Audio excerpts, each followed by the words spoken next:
So we were talking about density of water and overturning of lakes, if you remember, and I just have a little bit about oceans.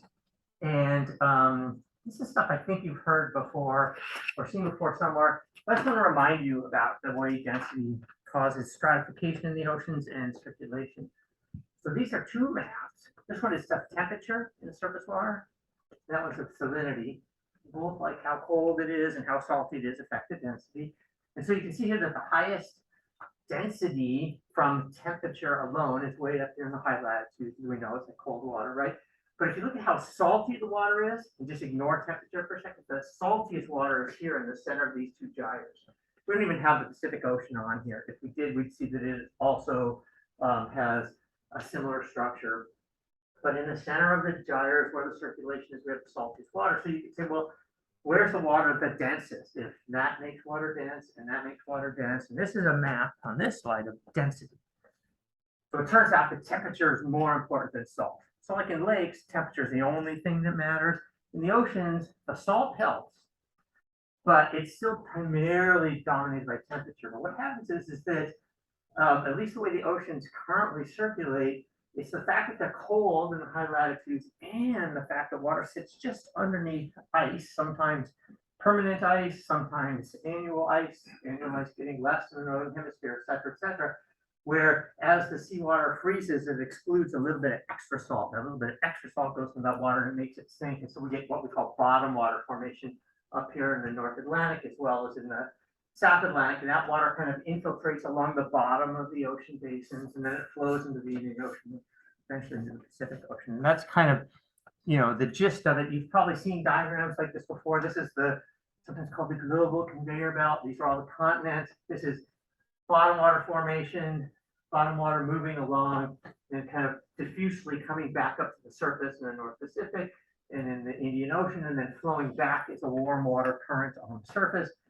This is a slightly more technical version of it, where blue are bottom currents, red are surface currents, and green are upwelling points. And green is important because just like in lakes, we get nutrient profiles in the ocean where we have very little nutrients in the surface water and a lot of nutrients at depth, which comes from respiration of organic matter. And so in these places where there's focused upflow, these deep waters, it brings a lot of nutrients back up to the surface, which supports a lot of biological activity. So that's why we have really high biological activity, high biomass, high diversity, and all those kinds of parameters in what we call eastern boundary currents. So last time I mentioned western boundary currents, which were part of the surface water, rotation, and on the western sides of oceans. On the eastern sides of oceans, we tend to get really focused upwelling. There's upwelling in other places too, but that's focused enough that it causes a lot of intense biological activity. And we'll kind of come back to that later. So that was just a little bit about ocean circulation. Oh, I guess I forgot. I have a couple more slides. This is a fancier view of it. Warm surface flow, cool surface flow. You can see these in the notes. You can see where it came from and stuff. This is the other thing I can mention is that as water transits along this pathway, it starts to develop the characteristics of what we call water aging, which is the addition of organic matter from above falling into the water and being kind of partially redigested by respiration. So you add extra CO2. You add a little bit of hydrogen ions to make the pH a little bit less basic. You add nutrients. You diminish oxygen. So there's an oxygen depletion zone in the oceans at depth, and that, for instance, gets more intense as you go along this. So the Pacific, a little bit more intense than the Atlantic. The extra addition of hydrogen ions makes the deep water in the Pacific Ocean a little bit less able to keep calcium carbonate shells dissolved, or it's more corrosive, we call it, which means that calcium carbonate sediments from microorganisms aren't preserved as well in this ocean basin as they are in this ocean basin, as somewhere in between. I think there is a slide here kind of explaining that kind of difference, that basically the Atlantic Ocean is driven by flow out along the bottom and flow in along the surface, whereas the Pacific Ocean is kind of operating in the opposite sort of sense. So like I say, those are leftovers from last time. I just wanted to make sure I got those. And That always happens when someone logs in. Oops. So now we'll talk about this time. And this is a big packet with some stuff that I'm going to, there's some slides in here that are reminders of stuff we've already talked about, just to kind of remind you what's relevant. What's really important, whether we get to all this today or some of it slips in the next time, is how does the migrating parts of the hydrologic cycle, especially rain and river water, get its composition? What does it tell us about processes, rates, reservoir sizes, and all that? There's a few things I just kind of want to remind you of and also introduce you to in this sort of before that. Some of this is summary review. I'm just reminding you that you've got this reading. It's the same reading that I told you last time. It's up there. It's in a different book. So we already talked about a bunch of stuff. I just want to remind you, we talked about solubility, right, of minerals and how they affect water chemistry. We're going to come back to this again today because it turns out you can classify water and watersheds by a couple of simple processes. And one of them is like, oh, well, how much mineral has it interacted with? Another one is how much evaporation and precipitation, because there's certain minerals, salt minerals, that are solubility limited, and we can find them high or low in waters depending on how much rain there's. pH and Jerem plots we talked about. We talked about mineral stability diagrams. We talked about redox and pH diagrams. For today's discussion, this won't matter so much. We're talking about water at the surface of the earth that is in exchange with the atmosphere, but it's always happening. These things are always happening, and they're changing compositions and affecting stuff.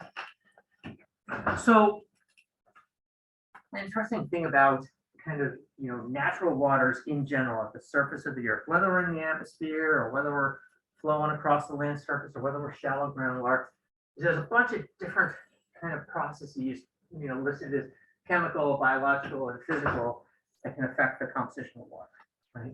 And these are things, all these things that are listed here that are obvious. We've been talking about when stuff dissolves or doesn't dissolve, etc. There's the particle reactions we've talked about. There's gas solubility. There's also these biological things, photosynthesis, respiration, organic matter complexation and chelation, redox. And then physical things that affect the water are things like the flow regime, the particle content, and these two things are kind of linked together, right? Like a high rate of flow is able to support more particles. The size of a reservoir, as we talked about a little bit last time, the bigger the reservoir, the tendency is for it to develop higher TDS, and internal motions and stratification are possible. So there's complications in chemistry that kind of go with reservoir size, and then stuff like the temperature and pressure. They're always in. We're always thinking about it. And we talked about TDS, total dissolved solids, right? This really kind of break TDS into two parts. One is, all right, you got some solids, and how soluble are they? Are they going to dissolve, or are they not going to dissolve? And that's this. And that's a partly, a function of the chemistry of something, but it's also partly a function of the physics or the physical properties of materials. Like, well, how porous is it? How big are the grains? What are the surface area? All that kind of stuff. And then once stuff dissolves, the stuff that dissolves, some of it stays in water and some of it isn't that soluble. It may combine with some other thing in the water and come back out. And so this is another aspect. And we've talked about this kind of thing a while now. The two sides of the periodic chart, more soluble than the center. The stuff in the center can be increased in solubility by dissolved organic carbon. And this is kind of where this stuff, kind of plays a role. Right? You got a lot of biological activity, then you can start to solubilize a lot of stuff in the middle of the chart, which isn't otherwise all that soluble, and then it affects the proportions of stuff in the water. So the other thing I want you to think about is that just like other aspects of the superficial reservoirs on Earth, the exogenic cycle, the hydrologic cycle is really constantly, materials are moving and changing composition. And what we look at any snapshot, like we take some water out of a Manoa stream up at the headwaters, or it's going into the ocean, or we can collect rainwater. If you look in the coastal ocean, it reflects a gradient of conditions and processes and changes in chemistry. And so we talk about integrated composition. We look at water in different parts of a watershed. So for instance, we want to understand, why is the water in Manoa Valley the way it is? one of the things we do is go back to the source. We say, well, okay, the water that we have here in Hawaii all comes out of the sky. We can look at rain composition. We can put rain gauges. Then we can look at where it's flowing out of the ground, and we can make a comparison. Well, how different is it? What does it have? What doesn't it have? How did it change? And then as water flows down, for instance, through this stream, we can say, well, how does it change along that? And it's constantly evolving in time and space, seasonally, annually, daily, all that kind of stuff, so that we get slightly different things. And when you're trying to make generalizations about whatever process you're looking at how has the valley changed in the last decade or 2 decades, or you want to say, oh, how has erosion affected the transport of chemicals in Hawaii over the last millennium? They're different questions. You got to look at different processes, but you always have to think about these same issues. And again, I just kind of remind you about the role of TDS, composition, residence time, and how those things affect composition, as we talked about last time, as well as things that get added to or subtracted to water, which include kind of inorganic things and organic things. And these are always kind of changing and evolving, and so we make generalizations. There's another reminder slide that we've talked about what are called conservative and non-conservative ions. If we're trying to track processes, sometimes we'll use conservative ions to say something about, well, what is the net amount of something like evaporation or precipitation, right? The relative concentration of conservative ions pretty much only changes by adding and subtracting water. And we might look at the ratio to the non-conservative ions, because the non-conservative ions, they can be non-conservative for all sorts of reasons, and not just ions, it could be any chemical. So they could be sensitive to pH. Or maybe they're sensitive to temperature, or maybe they're sensitive to both, or maybe they're sensitive to pressure. So we look at a bunch of categories of non-conservative ions in comparison to conservative ones, and then say, oh, a lot of this process is happening. So like a really interesting thing to track is when river water, such as Manoa Stream, which is acidic, meets the ocean, which is basic, you're going to have a big change in pH over a relatively short distance. And every single river or stream that outflows into the ocean does so in a slightly different way. The physics of the mixing, the shape of the river outlet, the seasonality of the flow rate, the tides in the ocean and the wave regime in the ocean. There's all sorts of stuff that matters that can cause mixing to happen slightly differently. And so pH sensitive chemistry will track that. So we use that a lot. I mentioned the conservative ions before. And so we're going to talk about kind of river water classification as a couple of schemes, and they're based almost entirely on these elements. The conservative ions, it's like, well, what is the ratio of this to this or this to that? And it tells us stuff about specific processes superimposed upon more complicated stuff that we'll talk about in coming weeks. That, for instance, interactions with particles and relative proportion of biological activity in one place or another and that kind of stuff. But so these are important, the conservative ions. That's not the non-conservative ions. Non-conservative ions are also important in part because most of them, the proportions are really pH sensitive. We got all these anions. We know these are pH sensitive. Boric acid, I think I've mentioned before, which converts into BOH3 at certain pH. The relative amount of ammonia and ammonium, the hydrogen sulfide system, a lot of the organic anions, the phosphate system, which is the conjugate basis of phosphoric acid. All these things depend on pH, as do some really low solubility, things that are usually not in these tables, like dissolved silica or dissolved aluminum in various oxyhydroxide forms. So I'm not trying to say that pH is the only thing that makes things non-conservative, but it plays a big role. And small shifts in pH, which can come from all the stuff we've been talking about this semester, like photosynthesis, respiration, dissolution and precipitation of carbonate and silicate minerals, and mixing in of fresh water and salt water at the interface zone between those two. Those are things that can affect the distribution of these things. pH doesn't affect the distribution of these guys, though, right? Because they're conservative ions, which means they don't change in proportion as a function of pH or pressure or temperature. So looking at how those things vary, like, well, how does the carbonate to calcium ratio vary? That tells us something about processes. So there's a few slides in here that are kind of like just chemical reminders about bookkeeping that can be done in solutions or other materials. As you mostly apply to solutions, that's how we're going to use it, but you can use it in other places, which is to say that when you're trying to describe a system, you want to like parameterize it and solve problems using compositions. There are certain things that you can always sort of hang your hat on. One of them is that chemical equations have to be material balanced, right? Like, the products and reactants have to, the moles need to add up. You can't create or destroy matter. And the other is you can't create and destroy charge. You could have charge balance, right? And so we use these kinds of equations, charge balance equations, sometimes to formulate algebraic expressions that are then used to help understand solution chemistry.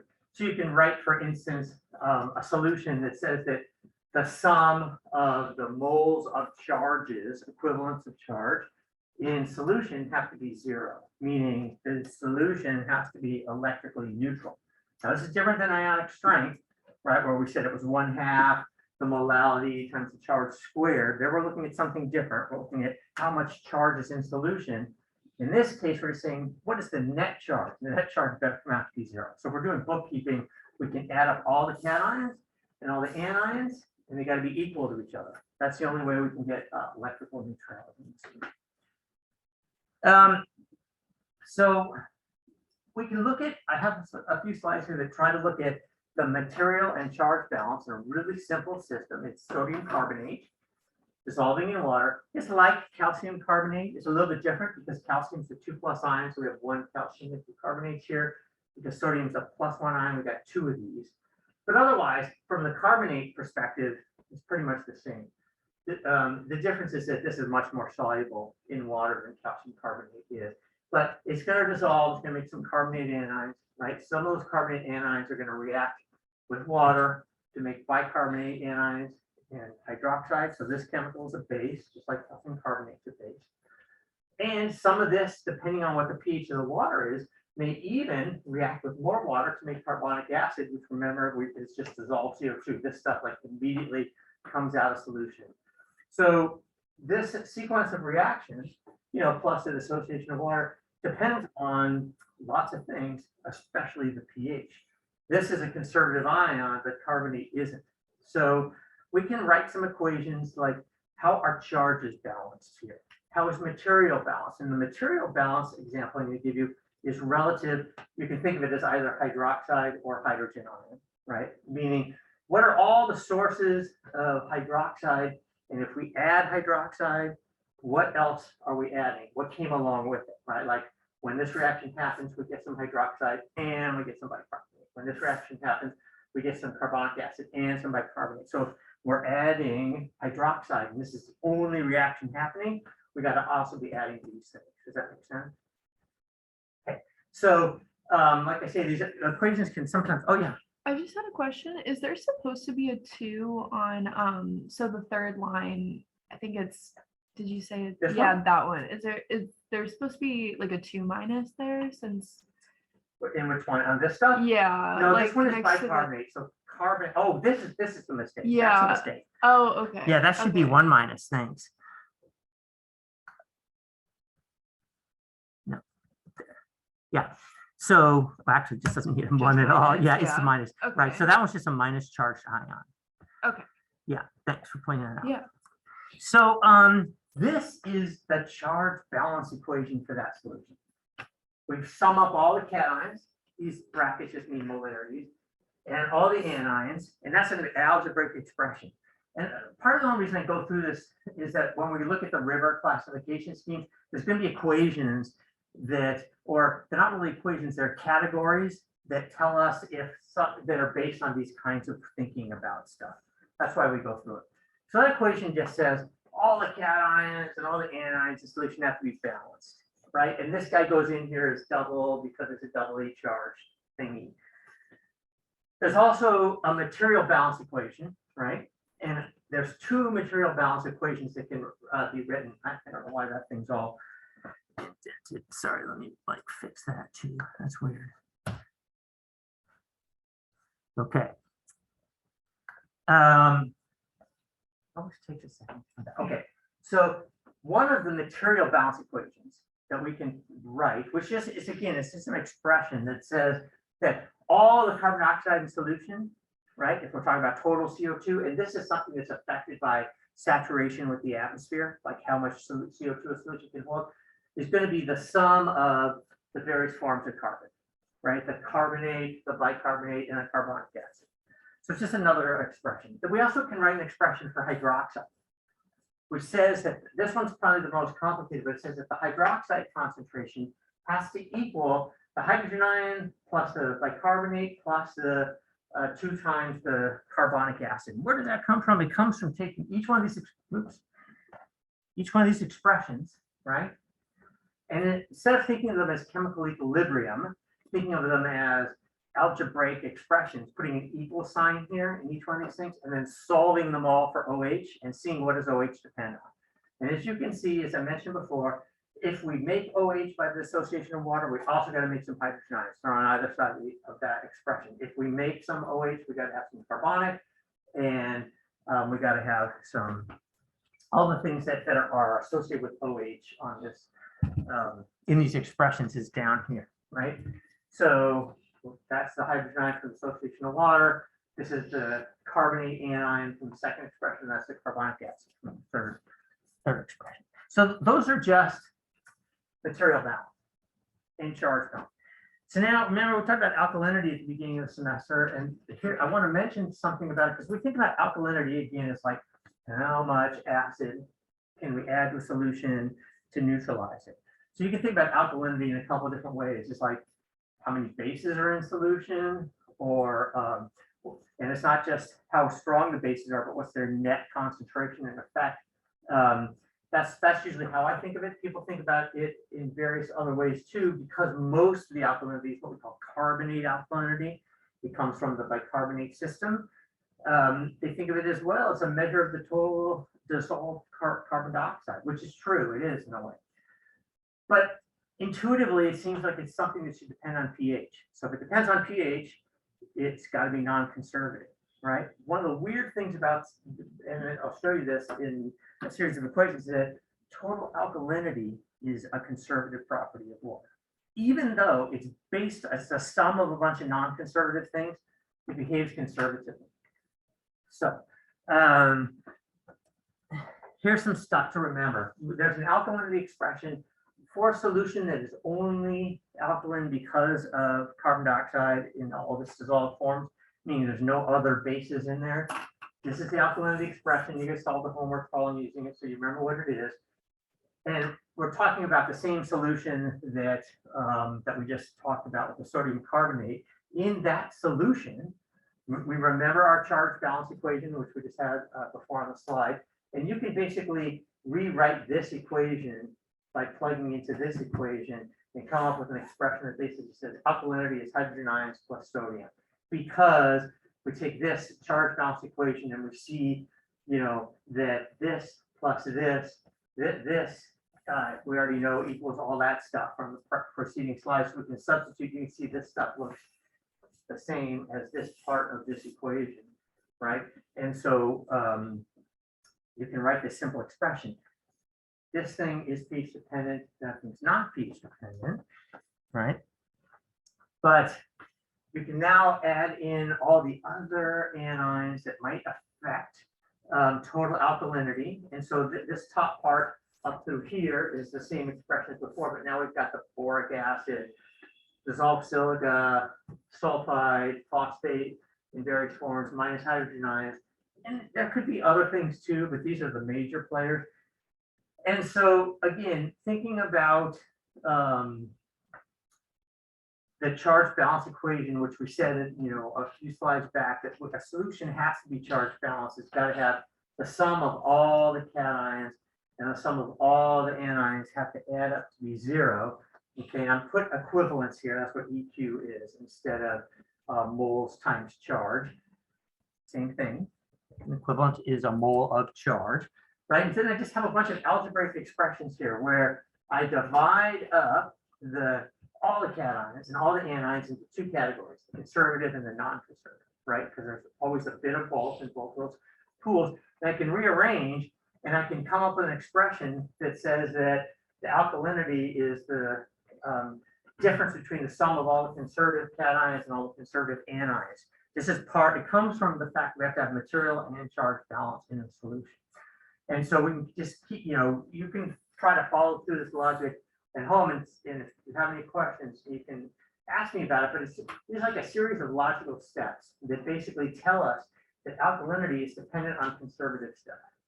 Even though it seems like it should be a non-conservative property because it has to do with acid-base reactions. It isn't. It is dependent, the relative things, the concentrations of all the things that make up the conservative cations and conservative anions, the relative proportions may vary. It somehow as a function of pressure and temperature or pH, but collectively they don't. So this is, alkalinity is independent of the pH of the solution, or the pressure or the temperature. So it's used as one of these water quality parameters. Okay, so you can take that information, you can say, well, okay, so what do we expect actually as the systematics of carbon in water, carbon not organic carbon, inorganic carbon, from all these things we've already talked about this semester, and what are some like kind of equations and rules we can use to then look at water in different places of the planet, say, oh yeah, a lot of carbon, not very much carbon, spent a lot of time dissolving carbonate minerals or precipitating carbonate minerals or whatever. And so we have to think about, well, where does all the carbon come from in the water in the first place, right? We know it comes from the atmosphere, right? Totally dissolves and exsols. We also know that when we weather rocks, right? We'll look at that in a little bit more detail, but we've talked about this a little bit before, that the weathering of silicate rock takes CO2 out of the atmosphere. It turns out that the weathering of carbonate rock also takes CO2 out of the atmosphere, if you want to keep the pH of the solution the same. And we also get carbon from the biosphere, right? And this is the net effect of photosynthesis and respiration. We're not talking about organic carbon here, we're just talking about inorganic carbon. Those are kind of like the three main sources. And the carbon that comes from the weathering of rocks, this one is just a temperature dependent solubility expression. This one is something about the relative amount of biological activity, but this one has some more specific systematics that we want to look at, stoichiometry of mineral dissolution. So for instance, if we dissolve some carbonate rock and we want to keep the pH the same, right? If we just grind up our carbonate rock and stick it in water and don't add any CO2, then the water's going to get basic, just like it did with that sodium carbonate example. But for the purposes of writing a pH neutral equation, we take CO2 out of the atmosphere every time we dissolve one of these, okay? So that when we look in a solution, we have one calcium ion, mole of calcium ions that comes from 1 mole of this stuff dissolving. We see here you got 2 moles of this stuff. There's only 1 mole here, and the other mole of bicarbonate comes from CO2. So that means that when we look in that water, only half of the carbonate that's in there came from dissolving rock, and the other half came from the atmosphere. So if we're going to track water quality with carbonate anions, we have to think how much of this reaction happened. And then, if we think this is the only reaction that's dominating, we're going to divide the carbonate in half and say, well, that's the amount of calcium we expect, right? Because they come in a 1-to-1 molar ratio, but there's 2 here because there's 1 from there. Now, when you go to silicate rocks, right? And silicate rocks here, and there's a famous reaction called the Urey reaction, which is like a schematic representation of the weathering of continents over time. Thinking about all continental rock is calcium silicate. It isn't, right? There's aluminum silicates, there's magnesium, there, as a counterion, there's potassium, there's sodium, but as a category, and because in the simplest sense, you can write a simple equation that says that to dissolve this silicate rock and again keep the water neutral, we got to add in some CO2 because this is a base. Silicate rocks are bases, just like calcium carbonate's a base. So when this stuff dissolves, it makes some ions, right? And this, just leaving this part off here, this expression would be similar to this expression where we can track the relative number of moles of calcium and silicon coming from the solid, but all of a sudden bicarbonate shows up in our solution, even though there's no carbonate here. And that carbonate all comes from the atmosphere. So if we have a water that's dissolving silicate rock, it's going to start to develop a bunch of bicarbonate in it, even though the rock doesn't have any bicarbonate. That's just a natural process of being able to exchange with the atmosphere. If this reaction happens in a place where we can't get CO2 from the atmosphere, then the pH of the solution is going to go up and we're not going to see the electron. In the Urey reaction, it's basically meant to describe a long-term process that happens in the rock cycle where CO2 in the atmosphere and silicate rock on the continents gets transformed into calcium carbonate sediments and silica. And this is the long-term control on carbon dioxide in our atmosphere.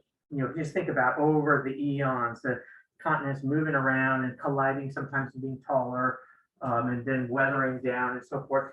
In a net sense, the relative amount of silicate rock on the continents is exposed to atmosphere affects and modulates the CO2. And so sometimes CO2 goes up and down, but over like 100 million year times. So people have talked about, for instance, well, when Himalayas started coming up, what did that do to the amount of CO2 in the atmosphere? And it does a bunch of other stuff to weather patterns as well, but this reaction doesn't really change anything with respect to shorter time scale fluctuations in CO2 driven by, for instance, ice ages and warm periods or other climate variables or human activities. It's like a really slow, steady reaction.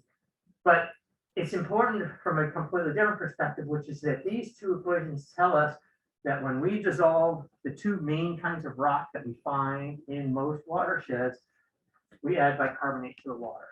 Some of it comes from the rock itself, but some of it comes from the atmosphere. And so as you can imagine, when I talked about integrated compositions before, if we were to follow a flow chart of water out of the atmosphere into the land and coming off the land surface, we're going to see the bicarbonate concentration keep increasing. It maximizes out at a certain point because the total amount of carbon that can be in solution is set by the solubility of CO2. Right? So we have that maximum limit where all of a sudden, if you max out, you max out, right? And the rest of the carbon is just going to come back out as CO2, and that's temperature dependent. But up until we to that point, we will see the CO2 continually increase. Total CO2 in solution. So then we also have the carbon that comes out of the biosphere. That was the third source, and that's from this generic version of photosynthesis and respiration, right? The more respiration we have, the more CO2 we produce. When that's happening in water by aquatic organisms, it's primarily bicarbonate and hydrogen ions. In this case, this bit of the CO2 that we find in the solution is linked with the oxygen. That's the one distinguishing feature of it. As oxygen goes down because of respiration, CO2 is going to go up.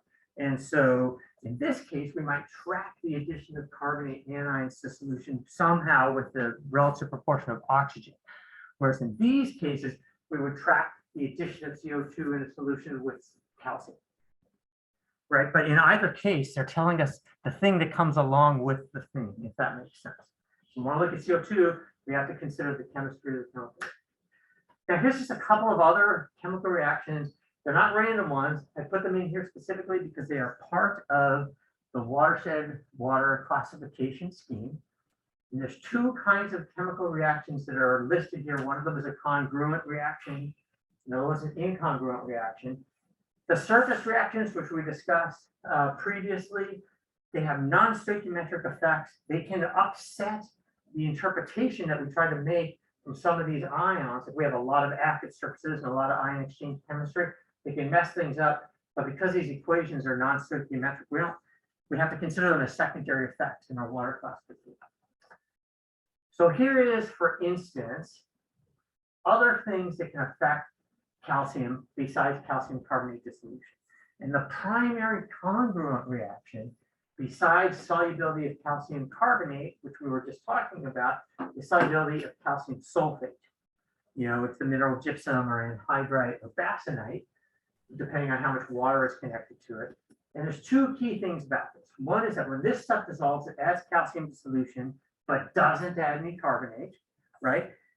And the other is that this isn't an acid or a base. So we don't need to pull any CO2 out of the atmosphere to keep our water neutral because nothing in here, this is the conjugate base of a super strong acid, which makes it a very weak base. It doesn't neutralize any hydrogen ions. It stays as sulfate. Sulfate is one of the two major anions in seawater, just in that form. So it doesn't have any effect on the pH, and it doesn't have any effect on the carbon.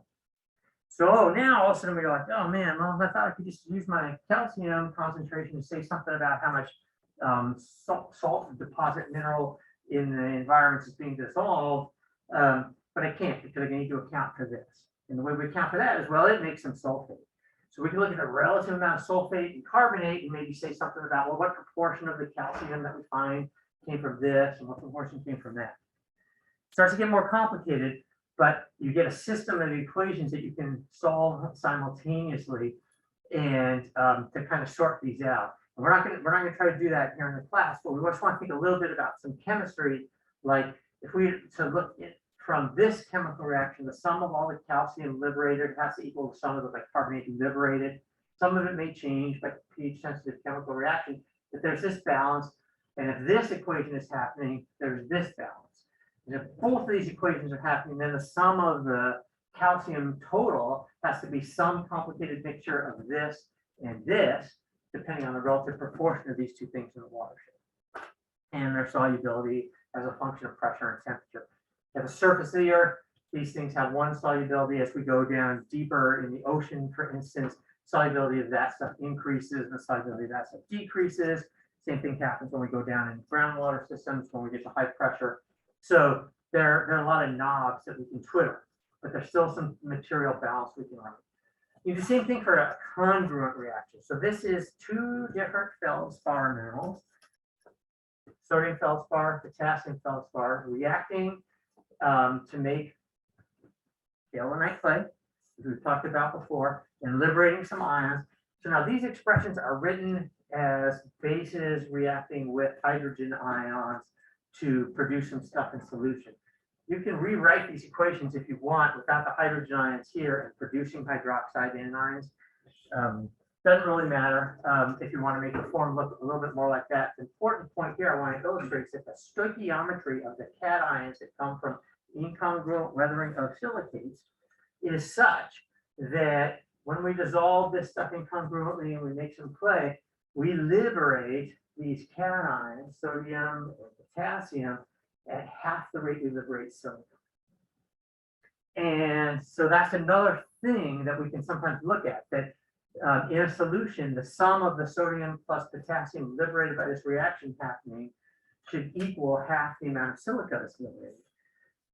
What gets complicated in natural waters is that this stuff is solubility limited. It lets it come back out as various silicon dioxide products, things like chert and chalcedony and those kinds of things. So once we reach the maximum solubility of silica, this stuff can keep increasing by this reaction, and this stuff reaches a stable concentration in water. It doesn't keep increasing because it reaches solubility maximum and another reaction comes out. So there are a whole bunch of other relationships that can be developed too that go into, there are programs I've talked about them before that can help you track water composition. They take into account all these kinds of relationships. For our purposes, we're just going to look at some of these simple relationships that are highlighted here in red and be able to say something like, we're looking at water in a watershed, and do we think that it's got a lot of this relative to this, or this relative to that, or a mixture of both? And on top of those, how does solubility of all the minerals in each one of these things affect them, right? So some things go up and down in concentration just because we change the amount of water through evaporation or precipitation. Yeah. What exactly does liberated mean? It's just What is that? Yeah, dissolved into water from a solid. So Oh, liberated, okay. it's, Okay. yeah, added to the through flowing water. Gotcha. Okay. So now we're just going to talk a little bit about these chemical classification schemes that they're referring to based on that chemistry.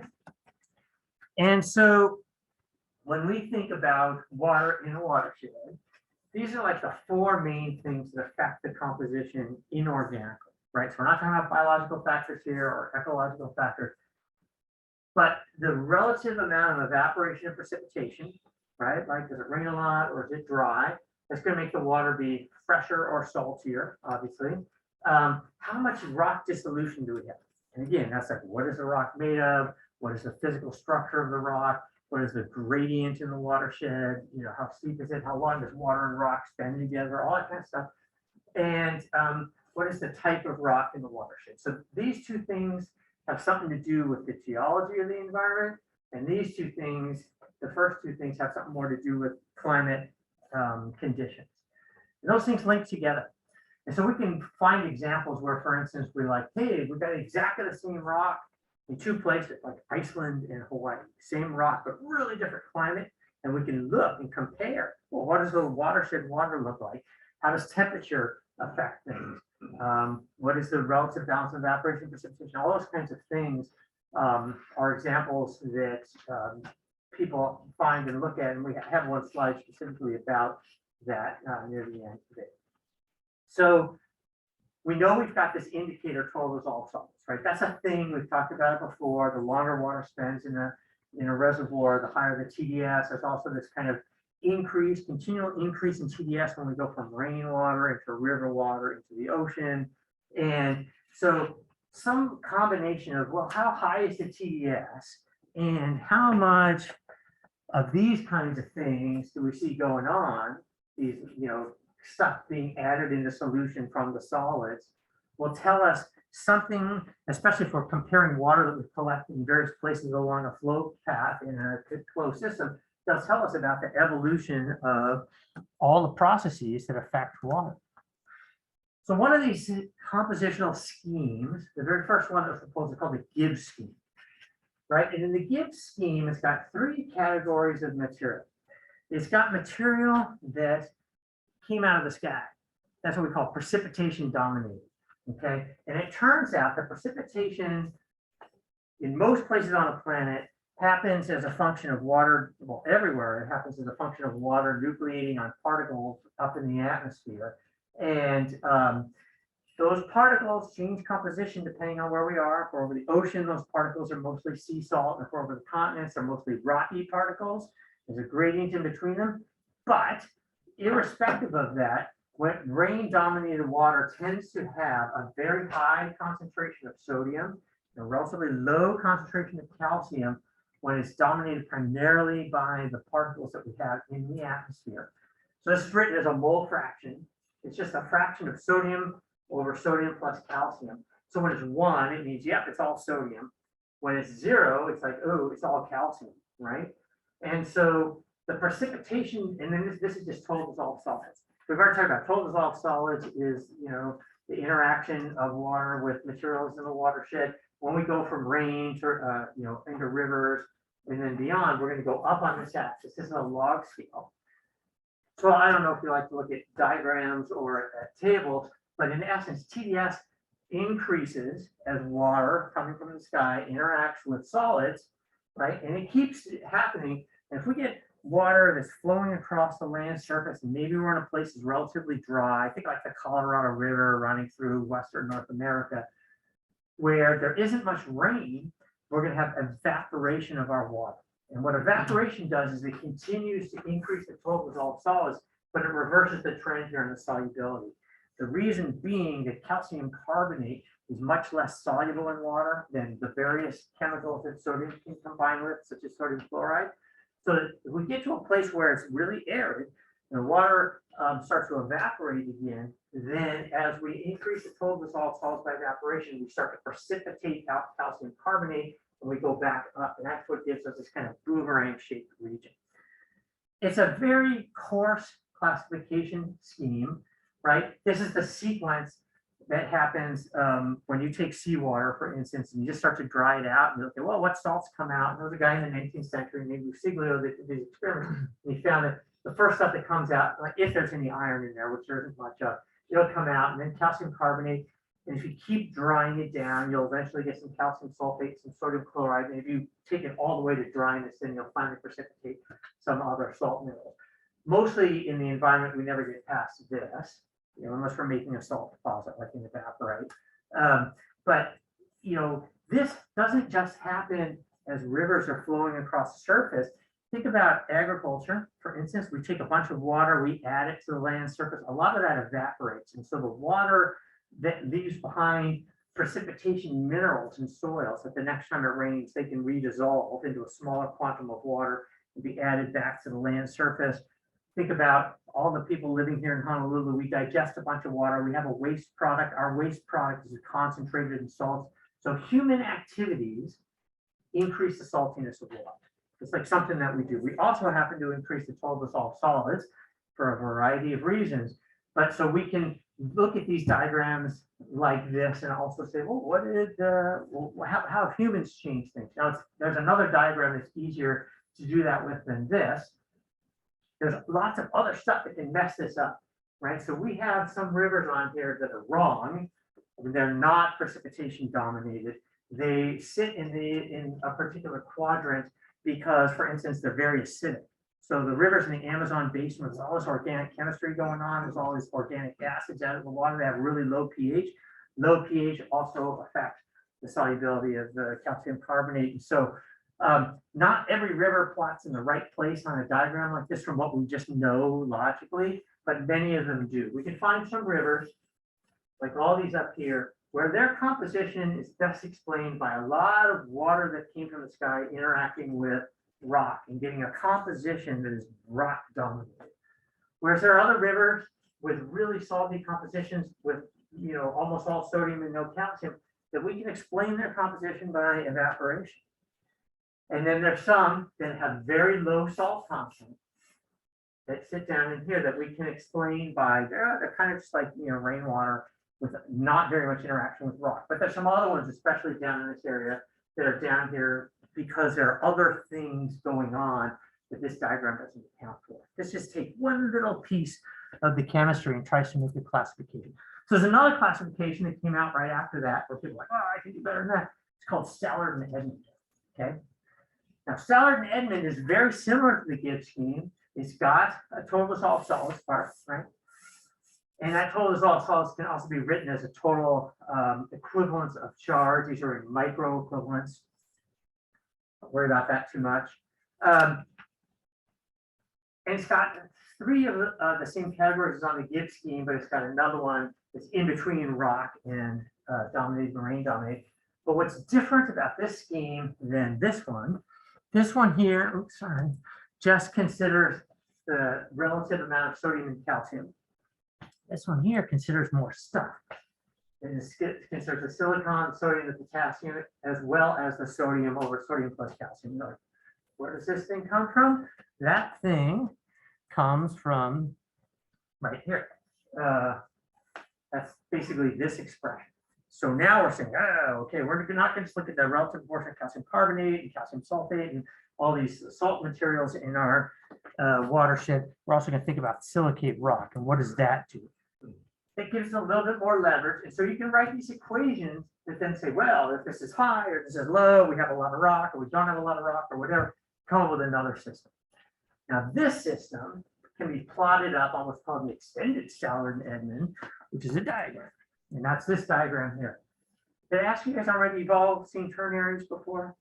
Okay, so this ternary diagram has several fields on it for the four fields of the Stallard and Edmond scheme, right? The total dissolved solids, even though they're not on here, there's like an additional axis, they kind of increase clockwise from starting in this corner to that to that. So that the evaporation dominated rivers are over here and the precipitation dominated rivers are over here. And these are the ones that are in between, okay? And so this one here has the amount of dissolved silicon. Also in that corner is the amount of carbonate. And we know that the carbonate can be counterbalanced by the amount of calcium. So you could write this same thing with calcium up here instead.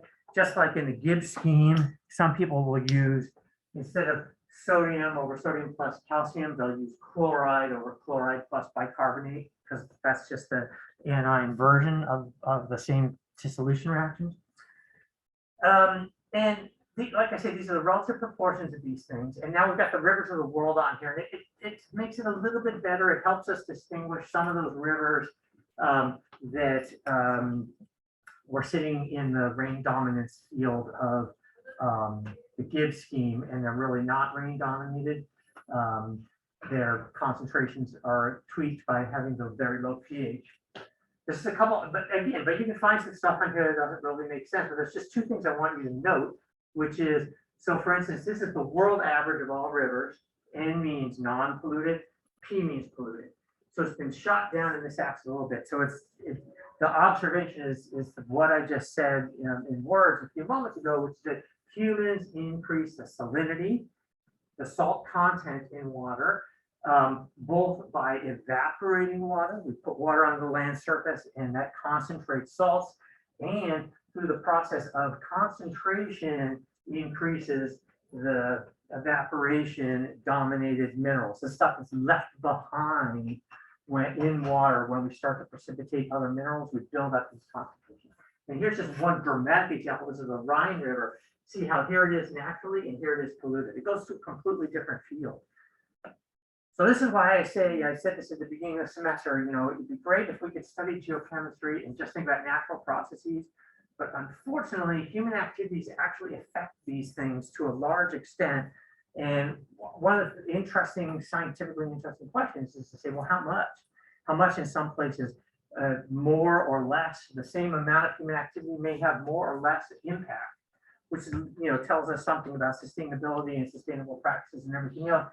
But we can't separate out what the 7 billion people on the planet do to, for instance, watershed water when we look at watershed water. We can't ignore it. And so, the anthropogenic effects are multiple, but this slide just kind of summarizes them. The way we salinate, watersheds through evaporation and the precipitation.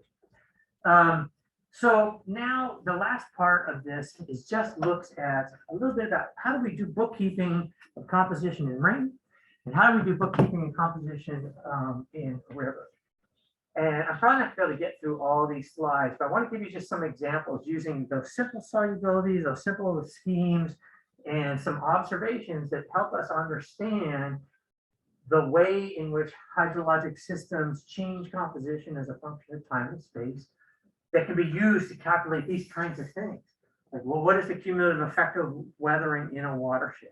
How does it differ in a place like here in Hawaii, where our watersheds are short and water has a relatively small residence time, compared to a watershed on the continent where water can spend orders of magnitude more time there? What does it mean for the rate at which we remove material from continents, the rock cycle, weathering, that kind of stuff? And again, understanding relative impacts of human activities compared to those, which again are different in different environments. So rain, which is the start of all water in all watersheds, it comes out of the sky for the most part. Maybe find some examples where it's not true, like an Antarctic dry valley or something. But what we tend to think about with rain is that it forms in the atmosphere by sort of a combination of dissolving gases from the atmosphere plus little salt particles that it nucleates on the raindrops, and that they dissolve a little bit of stuff, and that the simple relationships that we just talked about can affect the composition. And they do, and then that water hits the land surface, and that's when we really start to see the changes in water because of interaction with silicate materials. There is silicate in the atmosphere. It's not very soluble. It doesn't react very quickly, so that the kinds of water changes that come from, for instance, those incongruent reactions that happen tend to make the water that in a watershed that has interacted with the land surface different than the rainwater that falls down, primarily by the addition of the chemicals from silicate level. So this is just, a reminder about, rain. Water has a saturation condition in the atmosphere where it starts to precipitate out. It turns out that just this sort of raw condensing of water into little droplets is a difficult process for water to do. It tends to need to have little particles to help start it out. It's what we call nucleation. So once you get little ice crystals up in the upper atmosphere, like in cloud, not upper atmosphere, in the higher up in the troposphere, that helps other water droplets kind of nucleate on it. Same thing with particles. If you put particles into the atmosphere, whether it's natural or non-natural, that helps the water droplets, the water vapor, when it's at saturation, come out. And so when water nucleates on particles, it can start to dissolve chemistry from it. And this is all the kinds of particles we have in the atmosphere. There's a bunch of different stuff, and this isn't everything, but over the oceans, the particles are basically dried out sea salt. Over land, the particles are dust, soil particles, volcanic emissions, pollen and other plant materials, smoke from fires. These are natural sources.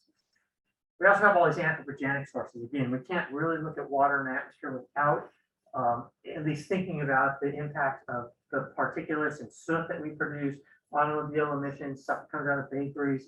You can make a long list. This is just an example. And over agricultural regions, again, we sometimes we may just find natural particles, but in way non-natural proportions. Right? Think about if you've ever seen an agricultural field being tilled, in an arid region, and you see big plumes of dust up in the atmosphere. So they may basically be the same particles, but just in way higher concentration. But there's also all sorts of other things that we add to those particles to help support agriculture. Those can also get into the atmosphere. They can upset the acid-base balance. They can upset other aspects of the chemistry as well. This is an example about how sea salt particles get up into the atmosphere. You just think about the water surface, the sort of sea foam, winds whisking along. Some small fraction of the very fine aerosols can get lifted up into the atmosphere and desiccated, and they get dried out. They make little salt particles. So here, if you stick out a rain gauge, you're going to get basically a very dilute concentration of seawater in our rain, because most of the particulate that's in our rain, not 100%, but most of it is just this. And this is true of rain throughout all of the ocean regions on the planet and the coastal zone of most of the continents. It basically just dilutes salt water. Once you get in over the continents, you get different kind of particles up in the atmosphere, the ones that were just alluded to on the last slide, and they can start to add some different composition. So if we want to say, well, let's just measure the rainfall out of the sky, we can say, what are our particles like? Well, it turns out that there's two kinds of particles in the atmosphere, and there's two kinds of rain. There's the rain, the particles are up there where water droplets are nucleating and forming up in clouds, and they're going to fall down to the land surface. But then lower down in the atmosphere, there's a lot of particulate that is bigger particulate that gets added to raindrops as they fall through. So this is what we distinguish something called rainout and washout.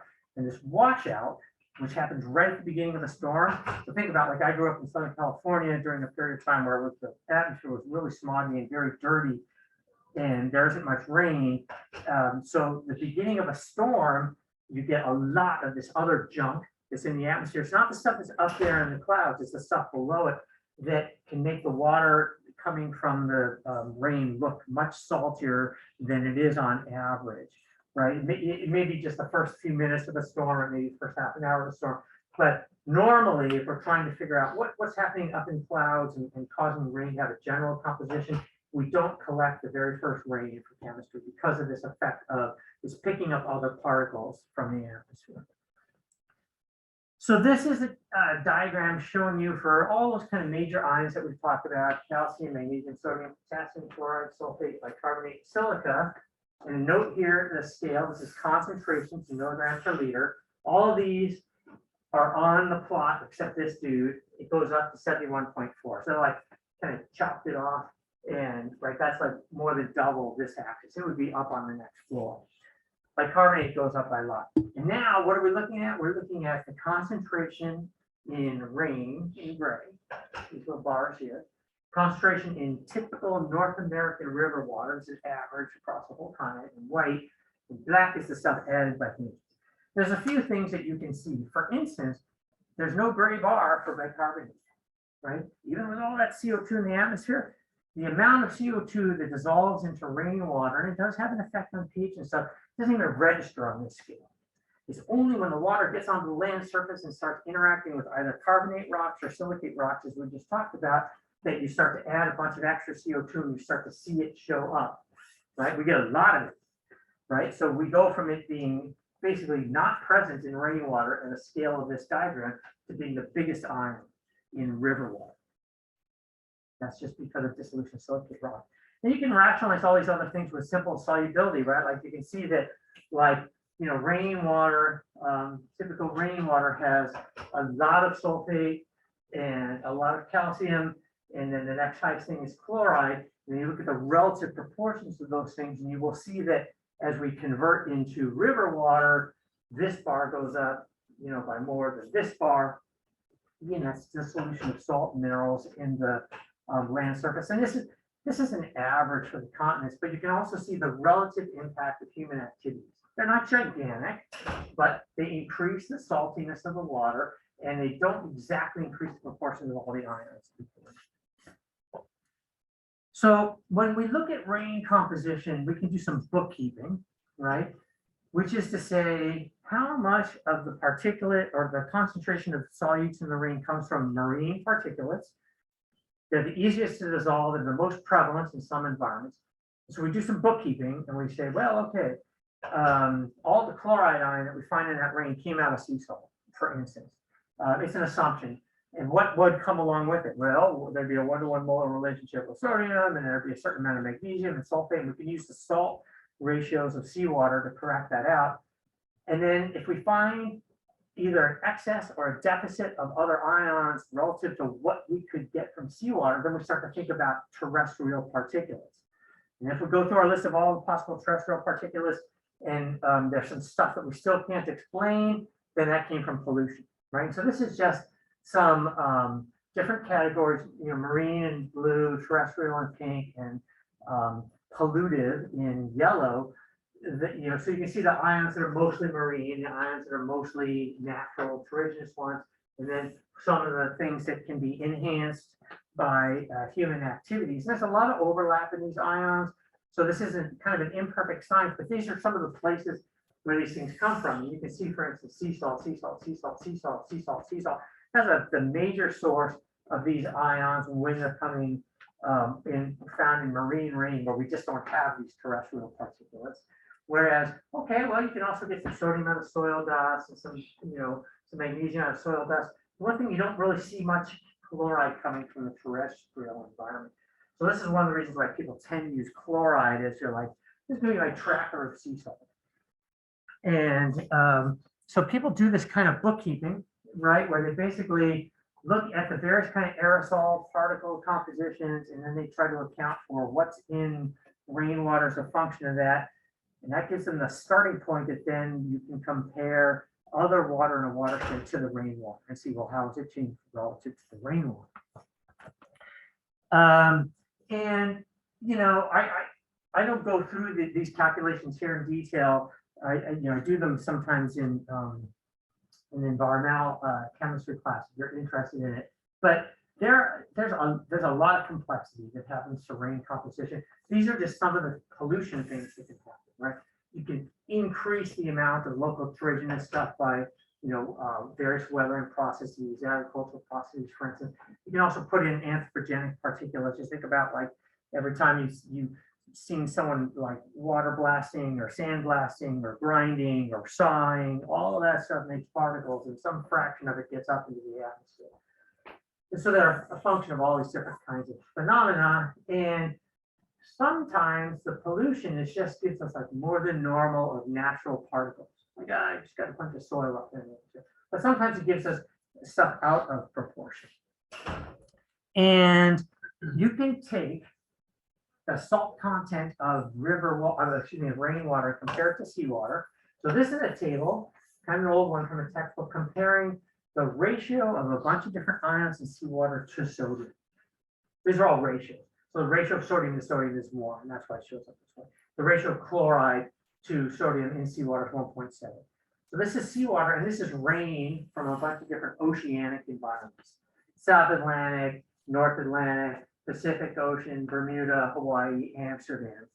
They're not exact matches to seawater, but they're pretty darn close, right? Like, so you will see, for instance, in our case here, we got like, oh, we got a little bit extra sulfur. Well, that's because we have volcanic activity that has a little bit extra sulfur. So our ratio of sulfate to sodium, instead of being 0.252 like it is in seawater, it's a little bit higher, but it's pretty close. Now, when I do bookkeeping with rain, like most people do, I don't like to use ratios of things to sodium, because sodium can be messed up from terrigenous particles. I like to use ratios to chloride instead, which is what most people do. And so, and what you do is you basically, if you want to do a budget for any rain, you look at the ion in your rain, right? You look up in a table, the ratio of that ion in seawater to chloride, just like that table that we had just before, and you multiply that ratio times the chloride concentration. You make an assumption that all the chloride came from sea salt, right? As per this table here, right? But there's nothing here. There's a little bit of pollution sources of chloride. Just think about places where they salt the road in the winter because it freezes, or places where you have industrial processes. So it's imperfect. It's the closest thing we have to perfect to track sea salt because there's very little terrigenous impact on that. And so you look at that ratio and it says, well, okay, the ratio of the ion to chloride times the chloride is going to tell us the amount of that ion that came from sea salt. We take that amount and we subtract it from the total amount that's actually present in our rain. So if these two things are equal, it means all of that ion came from seawater or sea salt in the atmosphere. But if we get an excess, that means that that particular ion came from somewhere other than sea salt, meaning non-terrigenous or non-marine or terrigenous materials. And so we call that excess ion, excess sodium or something like that. Here's a couple of plots. So this is concentration of chloride in rain over North America. It's a contour map. I've added the blue to just kind of highlight where the ocean is and where the higher concentrations are. So you can see here, really high concentration, Bermuda off the coast, and a very sharp gradient in chloride, right? See here, it says 6.9, over here it's 0.23. As water forms in storms off the oceans and it's dissolving a lot of particulate, they come down across the landscape. These particles wash out of the atmosphere. They carry with it a lot of sodium and a continual water droplets that are forming in the atmosphere, excuse me, I should say chloride, so sort of have a lot less salt up there and particles to dissolve. So we see a very sharp drop off in the chloride concentration. It's the same thing on the west coast, right? Hawaii is not big enough to see this effect. You can go to the center of the Big Island. The farthest you can get from a coastline in Hawaii, and the rain still looks pretty much like sea salt. But over the continents, you get this sharp gradient where it's low in the continents and high in the center. Now this is that same map, and this is a map of sodium. Basically the same. It's like high over here, it's low here, same over here. But interestingly enough, if we do that exercise where we take the sodium over chloride ratio of seawater times the chloride concentration of the rain, we get this map. This is called excess sodium map. This is the amount of sodium in that rainwater that can't be accounted for from sea salt. And you can see there's some areas where it's a little bit high and a little bit low. And this is a relative amount of sodium in the rain that didn't come from sea salt. And we have to look for other sources of these things. And it has to be due with a combination of agriculture and relief and rates of weather. This is a calcium map. Okay. And in this case, we see something exactly opposite of chloride, exactly opposite of sodium, which is that it's really low over the oceans and higher over the continents. Okay.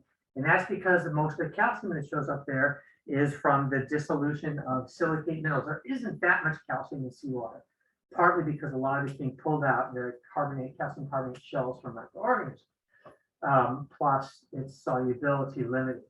So we actually see the calcium carbonate concentration get higher as we go in. We can again do a budget and figure out, well, how much of this may have come from sea salt, how much didn't.